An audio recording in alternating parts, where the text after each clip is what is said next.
Frodo took it from his breeches pocket, where it was clasped to a chain that hung from his belt. He unfastened it and handed it slowly to the wizard.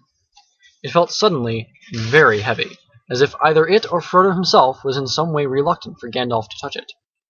Gandalf held it up. It looked to be made of pure and solid gold. "Can you see any markings on it?" he asked. "No," said Frodo, "there are none. It is quite plain, and it never shows a scratch or sign of wear." "Well then, look!" To Frodo's astonishment and distress, the wizard threw it suddenly into the middle of a glowing corner of the fire. Frodo gave a cry and groped for the tongs, but Gandalf held him back. "Wait," he said in a commanding voice, giving Frodo a quick look from under his bristling brows. No apparent change came over the ring.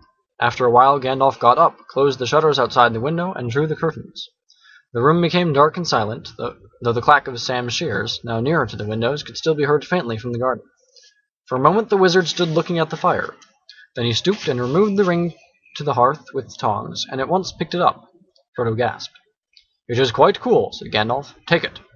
Frodo received it on his shrinking palm. It seemed to become thicker and heavier than ever. "Hold it up," said Gandalf, "and look closely."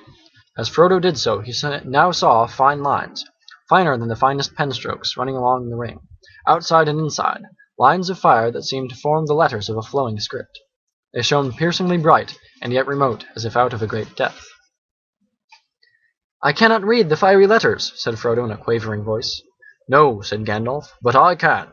The letters are Elvish, of an ancient mode, but the language is that of Mordor, which I will not utter here.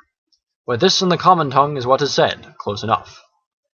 One ring to rule them all, one ring to find them. One ring to bring them all, and in the darkness bind them. It is only 2 lines of a verse long known in elven lore. 3 rings for the elven kings under the sky, 7 for the dwarf lords in their halls of stone, 9 for mortal men doomed to die, 1 for the Dark Lord on his dark throne. In the land of Mordor where the shadows lie, 1 ring to rule them all, 1 ring to find them. 1 ring to bring them all, and in the darkness bind them. In the land of Mordor where the shadows lie." He paused, and then said slowly in a deep voice, "This is the Master Ring, the one ring to rule them all. This is the one ring that he lost many ages ago to the great weakening of his power. He greatly desires it, but he must not get it." Frodo sat silent and motionless. Fear seemed to stretch out a vast hand, like a dark cloud rising in the east and looming up to engulf him. "This ring," he stammered. How on earth did it come to me?" "Ah," said Gandalf, "that is a very long story. The beginnings lie back in the Black Years, which only the lore masters now remember. If I were to tell you all that tale, we would be still sitting here when spring had passed into winter. But last night I told you of Sauron the Great, the Dark Lord. The rumors that you have heard are true. He has indeed arisen again and left his hold in Mirkwood, and returned to his ancient fastness in the Dark Tower of Mordor. That name even you hobbits have heard of, like a shadow on the borders of old stories. Always after a defeat and a respite, the shadow takes another shape and grows again." "I wish it need not have happened in my time," said Frodo. "So do I," said Gandalf, "and so do all who live to see such times. But that is not for them to decide. All we have to decide is what to do with the time that is given us. And already, Frodo, our time is beginning to look black. The enemy is fast becoming very strong. His plans are far from ripe, I think, but they are ripening. We shall be hard put to it. We should be very hard put to it, even if it were not for this dreadful chance. The enemy still lacks one thing to give him strength and knowledge to beat down all resistance, break the last defenses, and cover all the lands in a second darkness. He lacks the one ring. The 3, fairest of all, the elf lords hid from him, and his hand never touched them or sullied them. 7 the dwarf kings possessed, but 3 he has recovered, and the others the dragons have consumed. 9 he gave to mortal men, proud and great, and so ensnared them. Long ago they fell under the dominion of the One, and they became ring-wraiths, shadows under his great shadow, his most terrible servants. Long ago. It is many a year since the 9 walked abroad, yet who knows? As the shadow grows once more, they too may walk again. But come, we will not speak of such things even in the morning of the Shire. So it is now. The 9 he has gathered to himself, the 7 also, or else they are destroyed. The 3 are hidden still, but that no longer troubles him. He only needs the 1, for he made that ring himself, it is his, and he let a great part of his own former power pass into it, so that he could rule all the others. If he recovers it, then he will command them all again, wherever they be, even the 3, and all that has been wrought with them will be laid bare, and he will be stronger than ever. And this is the dreadful chance, Frodo. He believes that the 1 had perished. that the elves had destroyed it as should have been done. But he knows now that it has not perished, that it has been found. So he is seeking it, and all his thought is bent on it. It is his great hope and our great fear. Why wasn't it destroyed? Cried Frodo. And how did the enemy ever come to lose it if he was so strong and it was so precious to him? He clutched the ring in his hand as if he had already saw dark fingers stretching out to seize it. It was taken from him, said Gandalf. The strength of the elves to resist him was greater long ago, and not all men were estranged from them. The men of Westernesse came to their aid. That is a chapter of ancient history which it might be good to recall, for there was sorrow then too, and gathering dark, but great valor and great deeds that were not wholly vain. One day, perhaps, I will tell you all the tale, or you shall hear it told in full by one who knows it best. But for the moment, since most of all you need to know how this thing came to you, and that will be tale enough, this is what I will say. It was Gil-galad, Elven King and Elendil of Westernesse, who overthrew Sauron, though they themselves perished in the deed. And Isildur, Elendil's son, cut the ring from Sauron's hand, and took it for his own. Then Sauron was vanquished, and his spirit fled and was hidden for long years, until his shadow took shape again in Mirkwood. But the ring was lost. It fell into the great river Anduin and vanished. For Isildur was marching north along the east banks of the river, and near the Gladden fields he was waylaid by the orcs of the mountains, and almost all his folk were slain. He leaped into the waters, but the ring slipped from his finger as he swam, and then orcs saw him and killed him with arrows. Gandalf paused. And there in the dark pools amid the Gladden fields, he said, the ring passed out of knowledge and legend, and even so much of its history is known now only to a few, and the Council of Wise could discover no more. But at last I can carry on the story, I think. Long after, but still very long ago, there lived by the banks of the great river on the edge of Wilderland a clever-handed and quiet-footed little people. I guess they were of hobbit kind, akin to the fathers of the Stoors, for they loved the river and often swam in it, or made little boats of reeds. There was among them a family of high repute, for it was large and wealthier than most, and it was ruled by a grandmother of the folk, stern and wise in old lore, such as they had. The most inquisitive and curious-minded of that family was called Smeagol. He was interested in roots and beginnings. He dived into deep pools. He burrowed under trees and growing plants. He tunneled into green mounds, and he ceased to look up at the hilltops, or the leaves on trees, or the flowers opening in the air. His head and his eyes were downward. He had a friend called Deagle, of similar sort, sharper-eyed but not so quick and strong. On a time they took a boat and went down to the Gladden fields, where there were great beds of iris and flowering reeds. There Smeagol got out and went nosing about the banks, but Deagle sat in the boat and fished. Suddenly a great fish took his hook, and before he knew where he was dragged out and down into the water, to the bottom. Then he let go of his line, for he thought he saw something shining in the riverbed, and holding his breath he grabbed at it. Then he came up spluttering, with weeds in his hair and a handful of mud, and he swam to the bank. And behold, when he washed the mud away, there in his hand lay a beautiful golden ring, and it shone and glittered in the sun, so that his heart was glad. But Smeagol had been watching him from behind a tree, and as Deagle gloated over the ring, Smeagol came up softly from behind. "Give us that, Deagle, my love," said Smeagol over his friend's shoulder. "Why?" said Deagle. "Because it's my birthday, my love, and I wants it," said Smeagol. "I don't care," said Deagle. "I have given you a present already, more than I could afford. I found this, and I'm going to keep it." "Oh, are you indeed, my love?" said Smeagol, and he caught Deagle by the throat and strangled him, because the gold looked so bright and beautiful.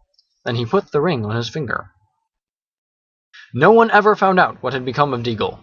He was murdered far away from home, and his body was cunningly hidden. But Smeagol returned alone, and he found that none of his family could see him when he was wearing the ring. He was very pleased with his discovery, and he concealed it, and he used it to find out secrets, and he put his knowledge to crooked and malicious uses. He became sharp-eyed and keen-eared for all that was hurtful. The ring had given him power according to his stature. It is not to be wondered that at that he became very unpopular and was shunned when visible by all his relations. They kicked him, and he bit their feet. He took to thieving and going about muttering to himself and gurgling in his throat. So they called him Gollum and cursed him, and told him to go far away, and his grandmother, desiring peace, expelled him from the family and turned him out of her hole. He wandered in loneliness, weeping a little for the hardness of the world, and he journeyed up the river till he came to a stream that flowed down from the mountains, and he went that way. He caught fish in deep pools with invisible fingers and ate them raw. One day it was very hot, and as he was bending over a pool, he felt a burning on the back of his head, and a dazzling light from the water pained his wet eyes. He wondered at it, for he had almost forgotten about the sun. Then, for the last time, he looked up and shook his fist at her. But as he lowered his eyes, he saw far ahead the tops of the misty mountains, out of which the stream came. And he thought suddenly, "It would be cool and shady under those mountains. The sun could not watch me there. The roots of those mountains must be roots indeed. There must be great secrets buried there which have not been discovered since the beginning." So he journeyed by night up into the highlands, and he found a little cave out of which the dark stream ran, and he wormed his way like a maggot into the heart of the hills, and vanished out of all knowledge. The ring went into the shadows with him, and even the Maker, when his power had begun to grow again, could learn nothing of it. "Gollum!" cried Frodo. "Gollum! Do you mean that this is the very Gollum creature that Bilbo met? How loathsome!" "I think it is a sad story," said the wizard, "and it might have happened to others, even to some hobbits that I have known." "I can't believe that Gollum was connected with the hobbits, however distantly," said Frodo with some heat. "What an abominable notion!" "It is true all the same," replied Gandalf. "About their origins, at any rate, I know more than hobbits do themselves, and even Bilbo's story suggests the kinship. There was a great deal in the background of their minds and memories that was very similar. They understood one another remarkably well, very much better than a hobbit would understand, say, a dwarf or an orc, or even an elf. Think of the riddles they both knew, for one thing." "Yes," said Frodo, "though other folk besides hobbits ask riddles, and of much the same sort. And hobbits don't cheat. Gollum meant to cheat all the time. He was just trying to put poor Bilbo off his guard, and I dare say it amused his wickedness to start a game which might end in providing him with an easy victim, but if he lost, would not hurt him." "Only too true, I fear," said Gandalf. "But there was something else in it, I think, which you don't see yet. Even Gollum was not wholly ruined. He had proved tougher than even one of the wise might have guessed, as a hobbit might. There was a little corner of his mind that was still his own, and light came through it, as through a chink in the dark, light out of the past. It was actually pleasant, I think, to hear a kindly voice again, bringing up memories of wind and trees, and sun on the grass, and such forgotten things. But that, of course, would only make the evil part of him angrier in the end, unless it could be conquered, unless it could be cured." Gandalf sighed. "Alas, there is little hope of that for him. Yet not no hope. No, not though he possessed the ring so long, almost as far back as he can remember. For it was long since he had worn it much. In the black darkness it was seldom needed. Certainly he had never faded. He is thin and tough still. But the thing was eating up his mind, of course, and the torment had become almost unbearable. All the great secrets under the mountains had turned out to be just empty night. There was nothing more to find out, nothing worth doing, only nasty furtive eating and resentful remembering. He was altogether wretched. He hated the dark, and he hated light more. He hated everything, and the ring most of all. "What do you mean?" said Frodo. "Surely the ring was his precious and the only thing he cared for. But if he hated it, why didn't he get rid of it, or go away and leave it?" "You ought to begin to understand, Frodo, after all you have heard," said Gandalf. "He hated it and loved it, as he hated and loved himself. He could not get rid of it. He had no will left in the matter.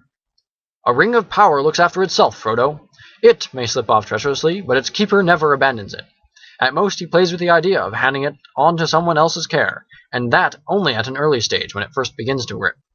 But as far as I know, Bilbo alone in the history has ever gone beyond playing, and really done it.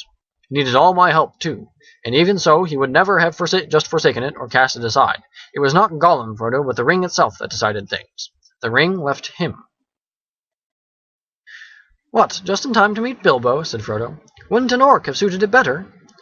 "It is no laughing matter," said Gandalf. "Not for you. It was the strangest event in the whole history of the ring so far.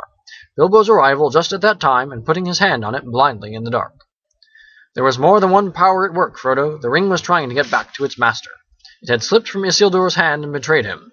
Then when a chance came, it caught poor Deagle, and he was murdered. After that Gollum, and it had devoured him. It could make no further use of him. He was too small and mean, and as long as it stayed with him, he would never leave his deep pool again. So now, when its master was awake once more and sending out his dark thought from Mirkwood, it abandoned Gollum, only to be picked up by the most unlikely person imaginable, Bilbo from the Shire. Behind that there was something else at work, beyond any design of the ring-maker. I can put it no plainer than by saying that Bilbo was meant to find the ring, and not by its maker, in which case you were also meant to have it, and that may be an encouraging thought." "It is not," said Frodo, "though I am not sure that I understand you. But how have you learned all this about the ring and about Gollum? Do you really know it all, or are you just guessing still?" Gandalf looked at Frodo, and his eyes glinted. "I knew much, and I have learned much," he answered, "but I am not going to give an account of all my doings to you. The history of Elendil and Isildur and the One Ring is known to all the wise. Your ring is shown to be that one ring by the fire writing alone, apart from any other evidence." "And when did you discover that?" asked Frodo, interrupting. "Just now in this room, of course," answered the wizard sharply. "But I expected to find it. I have come back from dark journeys and long search to make that final test. It is the last proof, and all is now only too clear. Making out Gollum's part and fitting it into the gap in the history required some thought. I may have started with guesses about Gollum, but I am not guessing now. I know. I have seen him." "You have seen Gollum?" exclaimed Frodo in amazement. "Yes, the obvious thing to do, of course, if one could. I tried long ago, but I have managed it at last." "Then what happened after Bilbo escaped from him? Do you know that?"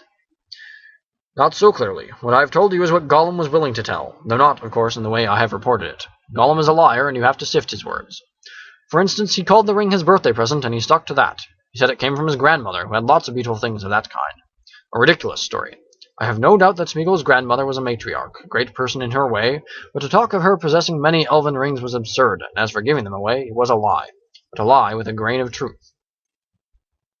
The murder of Deagle haunted Gollum, and he had made up a defense, repeating it to his precious over and over again as he gnawed bones in the dark until he almost believed it. It was his birthday. Deagle ought to have given the ring to him. It had obviously turned up just so as to be a present. It was his birthday present, and so on and on. I endured him as long as I could, but the truth was desperately important, and in the end I had to be harsh. I put the fear of fire on him, and wrung the true story out of him bit by bit, together with much snivelling and snarling. He thought he was misunderstood and ill-used, but when he had at last told me his story, as far as the end of the riddle game and Bilbo's escape, he would not say any more, except in dark hints. Some other fear was on him greater than mine. He muttered that he was going to get his own back. People would see if he would stand being kicked and driven into a hole and then robbed. Gollum had good friends now, good friends and very strong. They would help him. Baggins would pay for it. That was his chief thought. He hated Bilbo and cursed his name. What is more, he knew where he came from. "But how did he find that out?" asked Frodo. "Well, as for the name, Bilbo very foolishly told Gollum himself. And after that, it would not be difficult to discover his country once Gollum came out. Oh, yes, he came out. His longing for the ring proved stronger than his fear of orcs, or even the light. After a year or two, he left the mountains. You see, though still bound by desire of it, the ring was no longer devouring him. He began to revive a little. He felt old, terribly old, yet less timid, and he was mortally hungry. Light of sun and moon, he still feared and hated, and he always will, I think. But he was cunning. He found he could hide from daylight and moonshine, and make his way swiftly and softly by dead of night, in his pale, cold eyes, and catch small, frightened or unwary things. He grew stronger and bolder with new food and new air. He found his way into Mirkwood, as one would expect." "Is that where you found him?" asked Frodo. "I saw him there," answered Gandalf. "But before that he had wandered far, following Bilbo's trail. It was difficult to learn anything from him for certain, but his talk was constantly interrupted by curses and threats. 'What had it got in its pockets?' he would say. 'I wouldn't say, no, precious. Little cheat. Not a fair question. It cheated first, it did. It broke the rules. We ought to have squeezed it. Yes, precious. And we will, precious.' That is a sample of his talk. I don't suppose you want any more. I had weary days of it. But from hints dropped among the snarls I gathered that his padding feet had taken him at last to Esgaroth, and even to the streets of Dale, listening secretly and peering. Well, the news of the great events went far and wide in Wilderland, and many had heard Bilbo's name and knew where he came from. We had made no secret of our return journey to his home in the west. Gollum's sharp ears would soon learn what he wanted." "Then why didn't he track Bilbo further?" asked Frodo. "Why didn't he come to the Shire?" "Ah," said Gandalf, "now we come to it. I think Gollum tried to. He set out and came back westward, as far as the great river. But then he turned aside. He was not daunted by the distance, I think. No, something else drew him away, so my friends think, those that hunted him. The Wood Elves tracked him first, an easy task for them, for his trail was still fresh then. Through Mirkwood and back again it led him, though they never caught him. The wood was full of the rumor of him, dreadful tales even among beasts and birds. The woodmen said that there was some new terror abroad, a ghost that drank blood. It climbed trees to find nests. It crept into holes to find the young. It slipped through windows to find cradles. But at the western edge of Mirkwood the trail turned away. He wandered off southwards and passed out of the Wood Elves' ken and was lost. And then I made a great mistake. Yes, Frodo, and not the first, though I fear it may prove the worst. I let the matter be. I let him go, for I had much else to think of at the time, and I still trusted the lore of Saruman. Well, that was years ago. I have paid for it since with many dark and dangerous days. The trail was long cold when I took it up again, after Bilbo left here, and my search would have been in vain, but for the help that I had from a friend, Aragorn, the greatest traveller and huntsman of this age of the world. Together we sought for Gollum down the whole length of Wilderland, without hope and without success. But at last, when I had given up the chase and turned to other parts, Gollum was found. My friend returned out of great perils, bringing the miserable creature with him. What he had been doing he would not say. He only wept and called us cruel, and with many a Gollum in his throat. And when we pressed him, he whined and cringed, and rubbed his long hands, licking his fingers as if they pained him, as if he remembered some old torture. But I'm afraid there is no possible doubt. He had made his long, slow, sneaking way, step by step, mile by mile, south down at last to the land of Mordor.